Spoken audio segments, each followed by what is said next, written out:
Welcome back to the Rhode Show this morning in the Buzz with Rhode Island Monthly's Best of Rhode Island issue on the newsstands now. We've all been thinking about some of our favorite things to do in the Ocean State, right? You know, from beaches to boats, all the tremendous food that's available. We're going to talk about our faves in Rhode Island in the Buzz this morning. So, why don't we start with you, Pete? What are some of your little, you know what, other than the 7-day futurecast and pinpoint up on 12 radar, because we get the two weather guys here, what are some of your favorites? It's Weather Geek Day. I know, right? Just kidding. I'm not going to bore you with weather information. Besides sleeping in late, what is it? Yeah, exactly. Well, as you guys know, I grew up in Denver, but my grandfather grew up on Federal Hill. My dad grew up in Cranston, so I've spent many summers out here. So I've already done my favorite day. We do it every summer with the family over and over again, so let me tell you how it goes. Your favorite day. You guys ready? Yeah, go ahead. Get up in the morning, late, as Tony mentioned. Then we drive down to East Matunic Beach, play in the waves. I body surf. I usually end up with rocks in my bathing suit because I'm not very good at riding the waves. And then here's the best part. On the way back, we stop in Narragansett, go to Aunt Carrie's. Best clam cakes. Love the clam cakes. I mean, not to diss any of the other places, but that's my favorite. And then on the ride home, we eat the clam cakes. Usually we have a couple dozen. And everyone say, don't ruin your appetite, one more, but you don't care. You're just eating and eating. So by the time you get home, you have this massive stomachache. And then somehow, we managed to wolf down my aunt's spaghetti and meatballs, or my uncle's spaghetti and meatballs, despite all the clam cakes. All right, over in Cohasset. Yeah. All right. And then I watched the Red Sox game and pass out in an easy chair. That's the best. That's my Rhode Island day.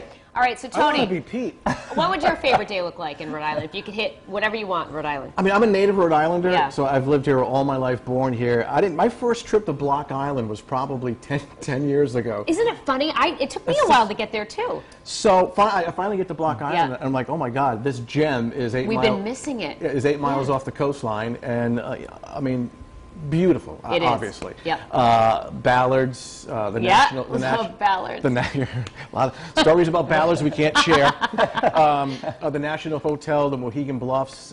There's a real nice inn called the 1661 Inn that I've stayed at. The food is terrific. The North Lighthouse, the beaches. I mean, it's just. You know what's great about Block Island that's also kind of bad? My first time going there was during a 100-degree day last summer. There's no AC on the island, but for me, that's part of the charm. You've got the ceiling fans, and you really enjoy the breeze of summer because we get so closed up, you know what I mean, being in the AC. All right, so here's my favorite day. The problem is that I would have to incorporate every single season into one day, you know what I mean, because there's so many things that I like to do that incorporate all the seasons. You're a busybody. You're like, go I know, here, go you know, I never stop. But I would start out with like a breakfast at the Country Kitchen in, I believe it's Greenville, Smithfield, right? That's a great little winter spot. You overlook the water there. Then I would probably have to go to Providence Place Mall, do some shopping, right? And that can be any season. I don't care. Then lunch. Where would I do lunch? I had this earlier. Oh, I'd go to the Hill. We'll go to Rhode Island Monthly and find out. Right. I'd pick up my Rhode Island Monthly, and then I'd read when I'm going to go for dinner. And then I would have to scoot to Block Island, like Tony said, on a summer day.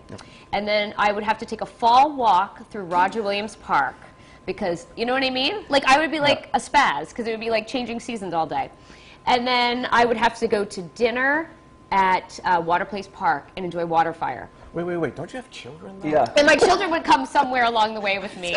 But a perfect day would include a babysitter for at least 2 hours so I get a little peace. She has so much energy. I mean, I actually believe Danielle could accomplish all this in one day. One person. I could do it. But you know what?